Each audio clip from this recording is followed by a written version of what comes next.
परभणी जिल्ह्यातील सोनपेठ नगरपालिकेसाठी 2 तारखेला मतदान प्रक्रिया पार पडली. आता 21 तारखेपर्यंत मतमोजणी या ठिकाणी होणार आहे. तत्पूर्वी आपण पाहतोय तहसील कार्यालयामध्ये अशा प्रकारे या ठिकाणी स्ट्रॉंग रूमची उभारणी करण्यात आलेली आहे.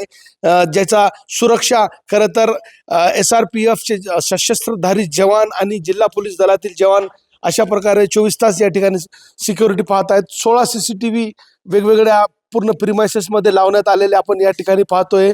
तर विशेष बाब म्हणजे या एकूणच स्ट्रॉंग रूम जो उभारण्यात आलेला आहे, या स्ट्रॉंग रूमला ही जी पोलीस सुरक्षा बल आहे सरप्राईज व्हिजिट देत आहे. परभणीचे SDPO आपण या ठिकाणी दृश्यांमध्ये पाहतोय.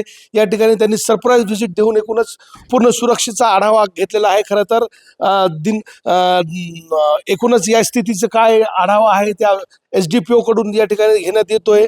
सोनपेठ नगरपालिकेचा विचार केला असता खरं तर अजितदादांच्या राष्ट्रवादीचा मुकाबला या ठिकाणी सर्व पक्षांशी आहे. म्हणजे शहर विकास आघाडी करून अजितदादांच्या राष्ट्रवादीच्या विरोधात सर्व पक्ष या ठिकाणी एकवटलेले आहे. निवडणूक प्रक्रिया पार पडलेली आहे.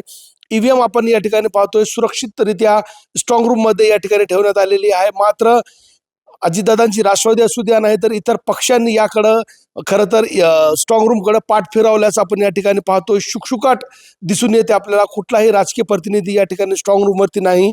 पोलिसांचा कडा पहारा आपण या ठिकाणी मात्र असल्याचं पाहतोय. कॅमेरा पर्सन सय्यद खिजरसह नझीर खान, TV9 मराठी, सोनपेठ, परभणी.